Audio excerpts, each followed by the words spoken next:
जय हिंद दोस्तों, मैं एसपी सर आप सभी मित्रों का सदाशिव कोचिंग क्लासेस के यूट्यूब चैनल पर हार्दिक स्वागत करता हूं। दोस्तों DElEd BTC second semester complete mathematics section के अंतर्गत दोस्तों आप सभी मित्रों के प्रैक्टिस सेट चल रहे हैं। अभी तक मैंने आप सभी मित्रों को टोटल 14 प्रैक्टिस सेट प्रोवाइड करा दिए। यानी दोस्तों आज की क्लास में प्रैक्टिस से दोस्तों कौन सा होगा 15। बहुत ही ध्यान से बहुत ही अच्छे से दोस्तों देखिएगा और आप सभी मित्र इस वीडियो को शुरुआत में ही अपने अपने हिस्सा से दोस्तों जरूर शेयर कर दीजिए। मैं प्रैक्टिस सेट में ऐसे प्रश्न लेके आ रहा हूं जो आपके एग्जाम की दृष्टि से इंपॉर्टेंट है, जिससे आपका एग्जाम बेहतरीन तरीके से हो सके। जो भी प्रश्न आपके एग्जाम में आए वो आप अच्छे से कर पाए। सेम टू सेम नहीं क्वेश्चन मिलेगा तो उसी पैटर्न पर आपको देखने को मिलेगा।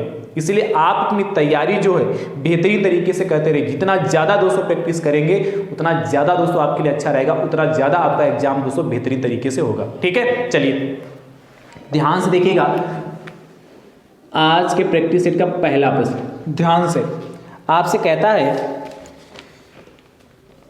एक वर्गाकार मैदान की एक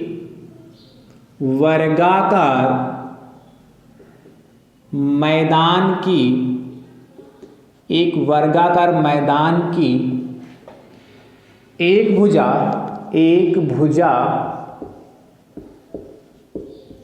28 मीटर लंबी है।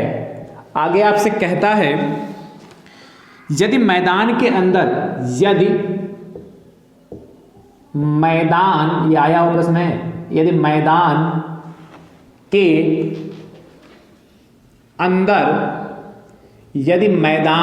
अंदर चारों ओर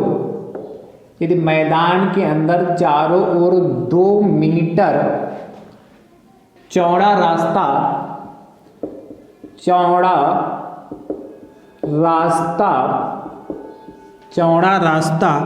पैदल चलने वालों के लिए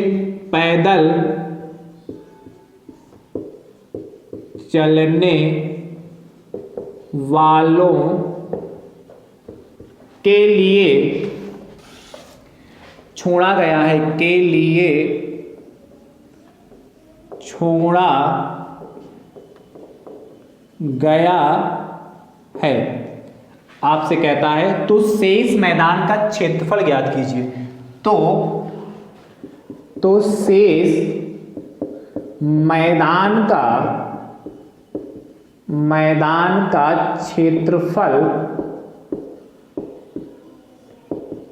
ज्ञात कीजिए। शेष मैदान का क्षेत्रफल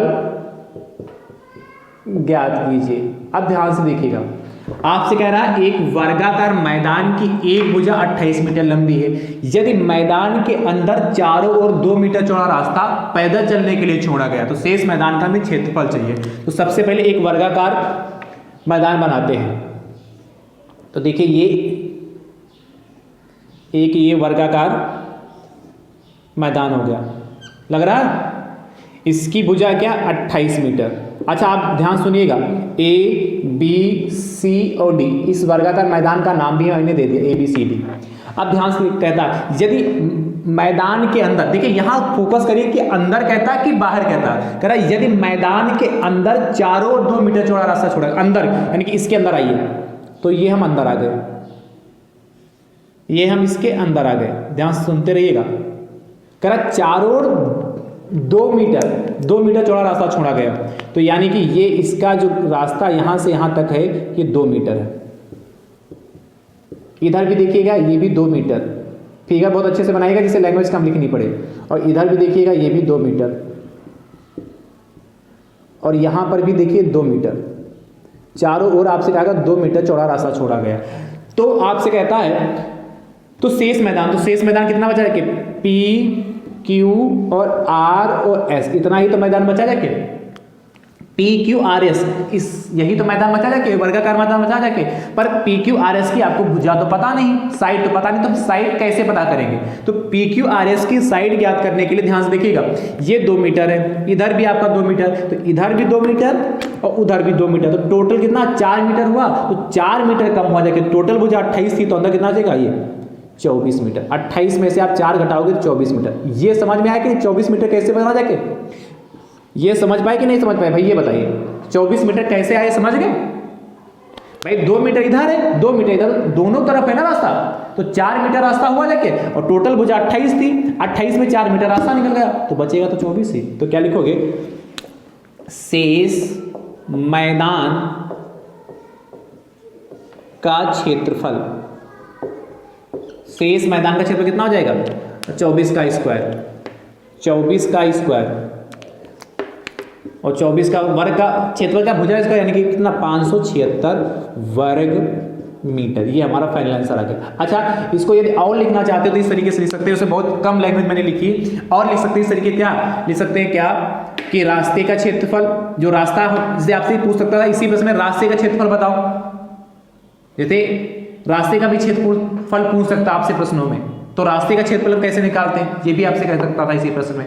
बात समझ में नहीं, यदि रास्ते का क्षेत्रफल कहता तो रास्ते का क्षेत्रफल भी इसमें हम निकाल सकते हैं, जो ये रास्ता है ये भी निकाल सकते हैं। अच्छा, इसमें लैंग्वेज और लिखना चाहते तो लिख सकते हैं वर्ग PQRS की भुजा, तो क्या लिखते हैं 28 माइनस का 4। चलो थोड़ी लैंग्वेज और लिख लो ऊपर, वर्ग PQRS की भुजा बराबर 28 और माइनस कितना 2 प्लस 2, 28 माइनस 4, तो यानी कितना 24 हो जाएगा। लिख लेना ऊपर थोड़ा और लैंग्वेज, ठीक है, बहुत कम लग रहा है ना 2 लाइनें, तो थोड़ी लैंग्वेज ऊपर और लिख लेना, चित्र जरूर बना लेना। समझ पाए कि नहीं समझ पाए? चलिए एक प्रश्न में ऐसा और लिखता हूं, जैसे आपसे कहता, दूसरा प्रश्न कह रहा है एक वर्गाकार मैदान की एक भुजा 28 की जगह 30 मीटर, ध्यान सुनिएगा 30 मीटर है, लंबी है। यदि मैदान के अंदर चारों ओर 2.5 मीटर चौड़ा रास्ता पैदल चलने वालों के लिए छोड़ा गया है, तो शेष मैदान का नहीं, तो कह रहा है तो रास्ते का क्षेत्रफल बताइए, तो रास्ते का क्षेत्रफल ज्ञात कीजिए। कैसे करेंगे इस प्रश्न को, ध्यान से देखिएगा, इसको रब कर दें। अच्छा सुनिए, मैं यही प्रश्न रखता हूं, तो शेष मैदान का क्षेत्रफल बताइए, शेष मैदान का क्षेत्रफल बताइए। जैसे मैंने पहले किया वैसे इसको करिएगा, इसका उत्तर कमेंट बॉक्स में जरूर दीजिएगा। सेकंड के बाद थर्ड देखिएगा, तीसरा प्रश्न। अब यहां कह रहा है तीसरे प्रश्न में सेम वही प्रश्न है, जहां शेष मैदान लिखा है वहां कह रहा है रास्ते का क्षेत्रफल बताइए, रास्ते का क्षेत्रफल बताइए, ज्ञात कीजिए। ध्यान समझिएगा, तो अब हमें रास्ते का क्षेत्रफल ज्ञात करना है। तो कह रहा है एक वर्गाकार मैदान की भुजा 30 मीटर है, तो जहां 28 था वहां कितना हो जाएगा 30 मीटर। चित्र आपको दोबारा बनाना पड़ेगा, पता चला उसी चित्र में सही कर लें। यदि मैदान के अंदर चारों 2.5, जहां 2 है वहां कितना लिखना है 2.5, तो 2.5, ठीक है, इधर भी कितना 2.5, और यहां भी कितना बनाना है 2.5, और यहां भी कितना 2.5, चारों ओर 2.5 मीटर चौड़ा रास्ता बनाया गया। तो देखिए ये भुजा हमारी कितनी 30 मीटर है, इधर 2.5 मीटर रास्ता बनाया गया, इधर भी 2.5 मीटर रास्ता, टोटल रास्ता कितना बना भाई 2.5 मीटर इधर, 2.5 मीटर इधर, तो दोनों को जोड़ोगे तो 5 मीटर आएगा, और टोटल भुजा कितनी 30 मीटर, 30 में से 5 घटाओ कितना 25 मीटर। आपसे पूछा गया है तो रास्ते का क्षेत्रफल, रास्ता क्या है हमारे पास, यही तो है, ये जो डिजाइन बना रहा हूं यही तो रास्ता है। तो रास्ते का क्षेत्रफल कैसे निकलेगा, जब हम वर्ग ABCD का क्षेत्रफल निकाल लें और इसके क्षेत्रफल में से वर्ग PQRS का क्षेत्रफल निकाल लें, तो बड़े वाले वर्ग के क्षेत्रफल में से छोटे वाले वर्ग का क्षेत्रफल जब आप घटा दोगे तो रास्ता ही तो बचेगा। तो क्या लिखोगे, वर्ग ABCD का क्षेत्रफल, और आप जानते हैं वर्ग का क्षेत्रफल क्या होता है भुजा स्क्वायर, तो 30 का स्क्वायर यानी कि 900 वर्ग मीटर, ठीक। उसके बाद वर्ग PQRS का क्षेत्रफल, अब देखिए इसका भी क्षेत्रफल क्या हो जाएगा, वर्ग PQRS, भाई वर्ग का क्षेत्रफल भुजा इसका, इसकी भुजा 25, तो 25 का स्क्वायर, 25 का स्क्वायर कितना 625 होता है, तो ये वर्ग मीटर हो गया। आपसे पूछा रास्ते का क्षेत्रफल, तो कैसे निकालेंगे, लिखना रास्ते का क्षेत्रफल इक्वल टू रास्ते का क्षेत्रफल इक्वल टू क्या हो जाएगा, वर्ग ए बी सी डी का क्षेत्रफल में से आपको वर्ग पी क्यू आर एस का क्षेत्रफल घटा देना है।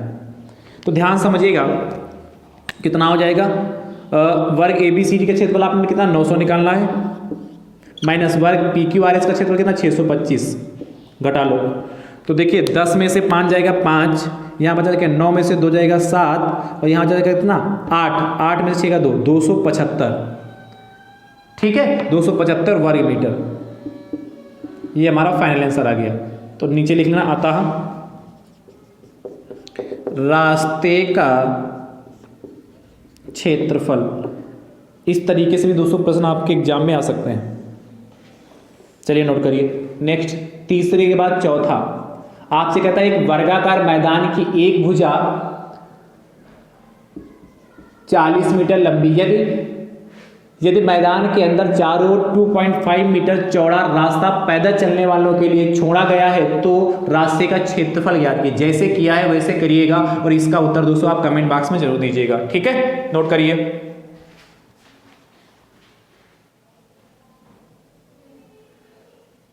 नोट करते रहिए फटाफट। नेक्स्ट देखिएगा। चलिए एक प्रश्न और कर लेता हूं, जहां अंदर लिखा वहां की जगह मैं बाहर कर देता हूं। ये कितना है, चौथा था, पांचवा देखिएगा। आपसे कह रहा है एक वर्गाकार मैदान की एक भुजा आपसे कहता है एक भुजा, चलिए 50 मीटर ठीक लंबी, यदि मैदान के अंदर चारों ओर 5 मीटर चौड़ा, अंदर नहीं बाहर कर लो, बाहर ध्यान सुनता रहना, बाहर चारों ओर 5 मीटर चौड़ा रास्ता पैदल चलने वालों के लिए छोड़ा गया है तो रास्ते का क्षेत्रफल ज्ञात कीजिए। ध्यान समझिएगा, चित्र में इसी में मैं कर दे रहा हूं, ध्यान समझिएगा, मैं इसी में सही कर दे रहा हूं। ठीक है,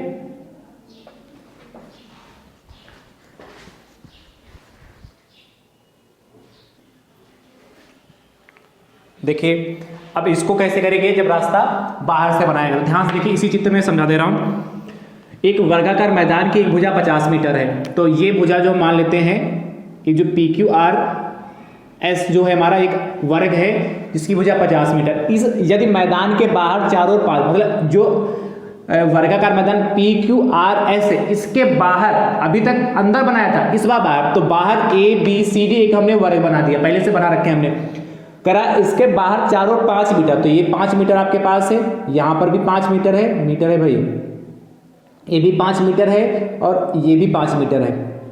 ठीक है, ये भी 5 मीटर है। तो आपसे कहता है रास्ते का क्षेत्रफल बताइए। यही रास्ता हमारे पास क्या है जो डिजाइन किया हुआ है। ठीक है, तो देखिए 5 मीटर इधर रास्ता, 5 मीटर इधर रास्ता, तो टोटल रास्ता कितना बढ़ा, 5 मीटर इधर 5 मीटर इधर, टोटल 10 मीटर रास्ता हो गया। अब भुजा हमारी कितनी 50 मीटर की थी, तो जो बाहर वाला वर्ग है ए बी सी डी, इसकी भुजा कितनी हो जाएगी 5 मीटर इधर 5 मीटर इधर, यानी टोटल 10 मीटर बढ़ा, 50 ये था 10 60 मीटर हो जाएगा। देखिए जब बाहर की ओर रास्ता बनाया जाएगा तो जो भी वर्ग होगा उसकी भुजा बढ़ जाएगी, और जब रास्ता अंदर की ओर बनाया जाएगा तो जो वर्ग दिया, जो भुजा आपको दे रखी वह घट जाएगी। बस इतना ध्यान रखना। क्या ध्यान रखना है, जब हमें वर्गाकार मैदान दे रखा, उसके बाहर आपको क्या बनाना हो, रास्ता बनाना हो, तो बाहर रास्ता बनाना होगा आपको, तो उसकी भुजा क्या हो जाएगी, बढ़ जाएगी, और जब अंदर रास्ता बनाना होगा तो उसकी भुजा घट जाएगी, जैसा कि आपने देखा है। बात समझ पाए नहीं समझ पा रहे हो? तो देखिएगा वर्ग ए बी सी डी का क्षेत्रफल, ए बी सी डी का क्षेत्रफल क्या हो जाएगा, भुजा स्क्वायर तो 60 का स्क्वायर, 30 की जगह कितना होगा 60 मतलब 3600 वर्ग मीटर हो गया। वर्ग पी क्यू आर एस का क्षेत्रफल कितना हो जाएगा 50 है, तो यहाँ 25 का 50, तो 5 का स्क्वायर 25 होता है, 25 हो गया, और वर्ग मतलब 2500 वर्ग मीटर हो गया। तो रास्ते का क्षेत्रफल कैसे आएगा, वर्ग ए बी सी डी का क्षेत्रफल माइनस वर्ग पी क्यू आर एस का क्षेत्रफल, तो वर्ग ए बी सी डी का क्षेत्रफल कितना है आपका 3600 आपने निकाला है, और माइनस वर्ग पी क्यू आर एस का क्षेत्रफल कितना है 2500, घटा दीजिए तो कितना आएगा 1100, घटाइए तो 0 से 0 गया, 2 0 से 2 0 गया, और 6 में से 5 गया 1, और 3 में से क्या है 1100 वर्ग मीटर आएगा। तो इस टाइप के प्रश्न भी दोस्तों आपके एग्जाम में पूछे जा सकते हैं। पांचवें के बाद छठा देखिएगा, एक वर्गाकार मैदान की एक भुजा 55 मीटर है, 55 मीटर लंबी। यदि मैदान के बाहर चारों ओर 5 मीटर चौड़ा रास्ता पैदल चलने वालों के लिए छोड़ा गया है तो रास्ते का क्षेत्रफल ज्ञात कीजिए। जैसे किया है वैसे करिएगा और इसका उत्तर दोस्तों आप कमेंट बॉक्स में जरूर दीजिएगा। अगला प्रश्न देखते हैं।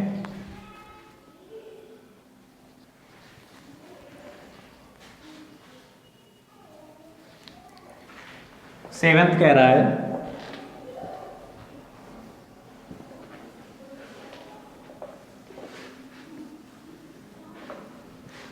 ध्यान से, 7th कह रहा आपसे पार्श्व चित्र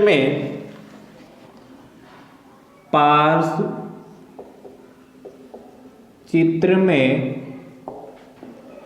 त्रिभुज ए बी सी तथा त्रिभुज पी क्यू आर समरूप है।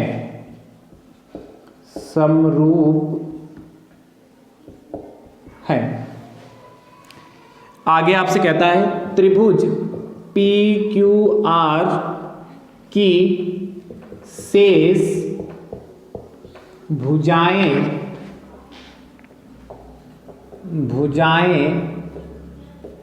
ज्ञात कीजिए। ध्यान से देखिएगा, चित्र बना मिलेगा इसमें आपको।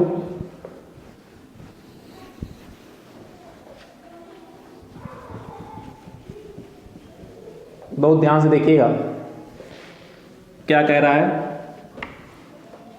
एक चित्र बना है इस तरीके से,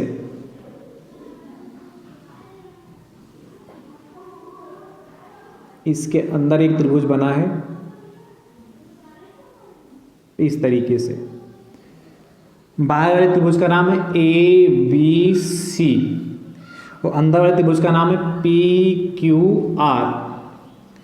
ये आपसे कहा 2 सेंटीमीटर, ये 2.8 सेंटीमीटर, ये आपसे 3 सेंटीमीटर और ये आपसे कहा 1.5 सेंटीमीटर।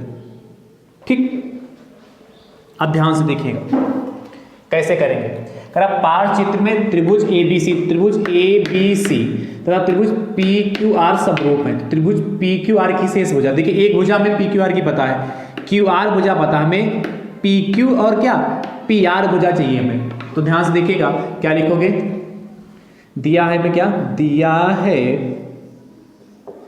क्या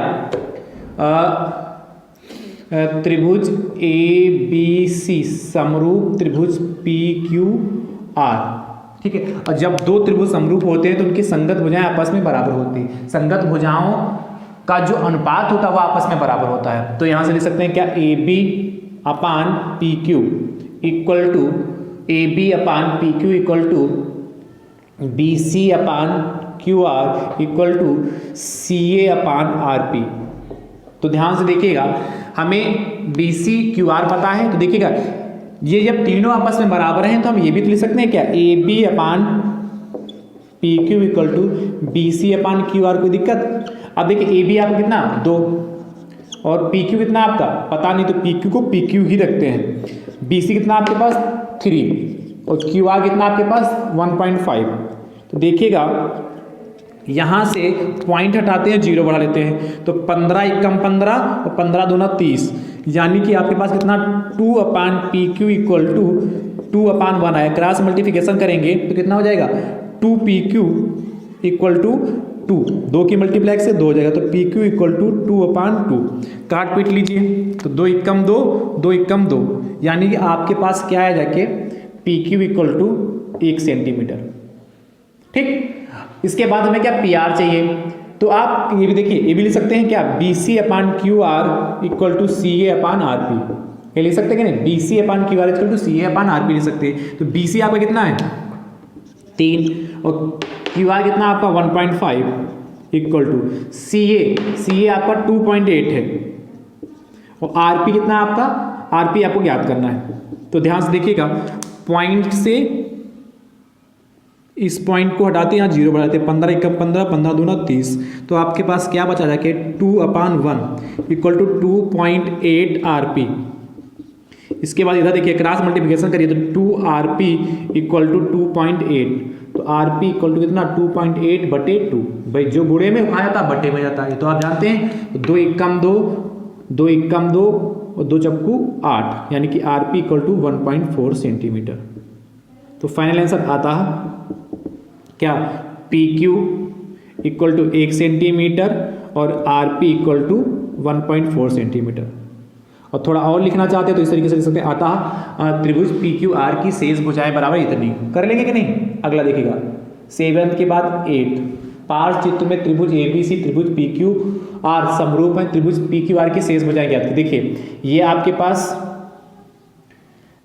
4 सेंटीमीटर है, ये आपके पास 6 सेंटीमीटर है, ये आपके पास 5 सेंटीमीटर है, ठीक है, और ये आपके पास जो है 3 सेंटीमीटर है, 3 सेंटीमीटर PR।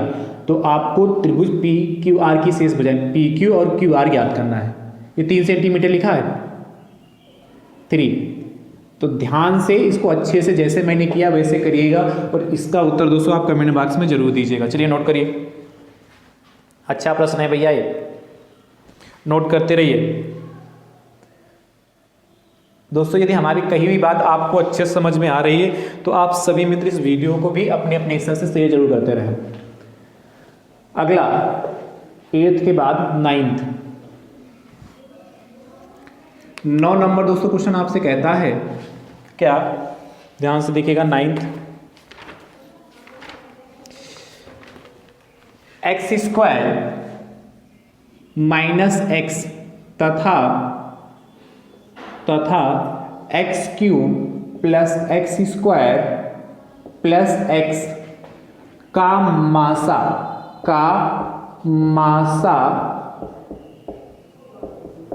ज्ञात कीजिए, का मासा ज्ञात कीजिए।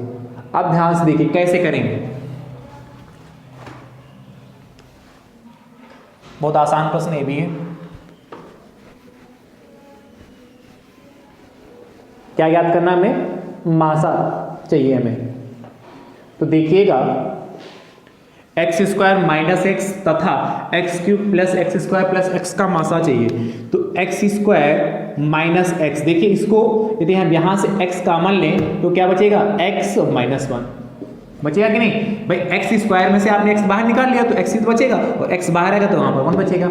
यहाँ देखिए x³ plus x² plus x, इसमें भी कॉमन क्या मिलेगा, x मिलेगा। तो यहाँ x³ में से x कॉमन हो गया तो x² बचा जाके, x² में से x कॉमन लिया तो x बचा जाके, और x को बाहर निकाल लिया मतलब कॉमन ले लिया तो 1 बचा जाके। अब देखिए मासा का मतलब क्या होता है, जो दोनों में कॉमन हो, जितने मतलब दो, यहाँ पर 2 ही टर्म है, ये पहला पद ये दूसरा पद, जो दोनों पदों में कॉमन होगा, जो दोनों टर्म में कॉमन होगा वही हमारा मासा होगा। तो देखिए इन दोनों में कॉमन क्या, सिर्फ यहाँ भी x यहाँ भी x है, बाकी कुछ कॉमन नहीं मिल रहा, तो क्या लिखोगे, आता है final answer x² minus x तथा x³ plus x² plus x का मासा बराबर कितना, x। ये हमारा फाइनल आंसर आ गया, ठीक, नोट करिए। नेक्स्ट देखिएगा 10th, 10 नंबर आपसे कह रहा है क्या, ध्यान से देखिएगा x² माइनस 1 तथा, थोड़ा दिमाग लगा करिएगा इसको, x² माइनस 1 तथा x प्लस 1 का मासा ज्ञात कीजिए। x² माइनस 1 तथा x प्लस 1 का मासा ज्ञात कीजिए। जैसे किया है वैसे करिएगा, और इसका उत्तर दोस्तों कमेंट बॉक्स में जरूर दीजिए। देखिए आप यदि उत्तर नहीं देंगे तो हमें कैसे पता चलेगा कि वास्तविकता में आप सीख पा रहे हैं कि नहीं सीख पा रहे हैं। मैं आगे आपको इसी तरीके से प्रैक्टिस सेट प्रोवाइड कराऊं कि नहीं कराऊं, ये आपके उत्तर पर ही डिपेंड है। आप जब आंसर देंगे प्रश्नों के जो मैं पूछता हूं उनको बताएंगे, तभी तो हम समझ पाएंगे वास्तविकता में किस तरफ में चलूं। जिस तरफ आप ले चलेंगे उसी तरफ तो चलेंगे, जो आप कहेंगे वही तो मैं प्रोवाइड कराऊंगा, है कि नहीं। इसलिए दोस्तों कमेंट बॉक्स में उत्तर जरूर दिया करें। 11 नंबर दोस्तों आपसे कहता है, बहुत ही बेहतरीन प्रश्न, 11 नंबर देखिएगा,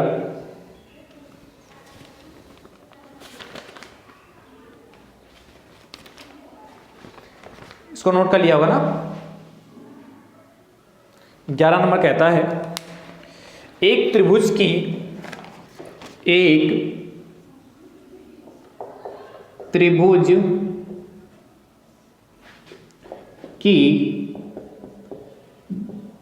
भुजाएं 3 सेंटीमीटर, 5 सेंटीमीटर तथा 8 सेंटीमीटर है, 8 सेंटीमीटर है।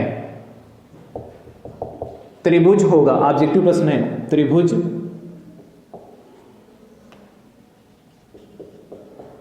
होगा। ध्यान से देखिएगा, 4 ऑप्शन, पहला, दूसरा, तीसरा एंड चौथा। पहला ऑप्शन आपसे कहता है त्रिभुज कैसा होगा, ध्यान से देखिएगा, समकोण त्रिभुज, समकोण त्रिभुज। दूसरा ऑप्शन आपके पास है अधिक कोण त्रिभुज, अधिक कोण त्रिभुज। तीसरा ऑप्शन आपके पास है विषम बाहु त्रिभुज एंड चौथा ऑप्शन आपके पास है त्रिभुज संभव नहीं है, नहीं है। अब ध्यान समझिएगा, त्रिभुज संभव नहीं है। देखिए आपको त्रिभुज की 3 भुजाएं, एक 3 है, दूसरी आपके पास 5 है, तीसरी आपके पास 8 है। यदि कोई एक त्रिभुज, ध्यान सुनिएगा, जैसे एक त्रिभुज हम ले लेते हैं, कोई भी त्रिभुज ABC, तो एक कंडीशन होती है, त्रिभुज की 2 भुजाओं का योगफल हमेशा तीसरी भुजा से बड़ा होता है। इस प्रमेय को ध्यान रखिएगा, त्रिभुज की 2 भुजाओं का जो योगफल होता है हमेशा तीसरी भुजा से बड़ा होता है। कहने का मतलब क्या, यदि हम त्रिभुज AB प्लस BC जोड़ दें तो हमेशा यह CA से बड़ा आएगा। यदि हम AB प्लस AC जोड़ दें या CA जोड़ दें, या ऐसे कर लो, BC प्लस CA जोड़ दें तो हमेशा AB से ज़्यादा आएगा। और यदि हम CA प्लस का AB जोड़ देंगे तो हमेशा BC से ज़्यादा आएगा। मतलब त्रिभुज की यदि हम 2 भुजाओं को आपस में ऐड करते हैं तो वह हमेशा तीसरी भुजा से बड़ी होगी।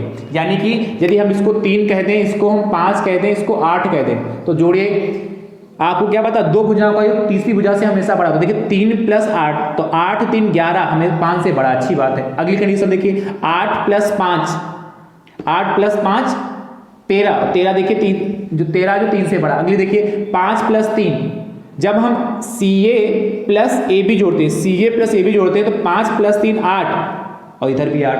तो यहाँ पर देखिए तीसरी वाली जो कंडीशन है इसमें संतुष्ट नहीं हो रही।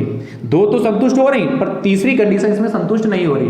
यानी कि यहाँ पर तीसरी कंडीशन में जब CA और AB भुजा को जोड़ते हैं तो CA आपका 5 है, AB आपका 3 है, इन दोनों का जो योग है वह क्या है, 8 आ रहा है, और नीचे भी 8, तो ये बराबर आ रहा है। जब प्रमेय क्या है, त्रिभुज तभी संभव होगा जब 2 भुजाओं का योगफल हमेशा तीसरी भुजा से बड़ा होगा। यानी कि आपका ऑप्शन नंबर 4 सही हो जाएगा। क्लियर हुई बात।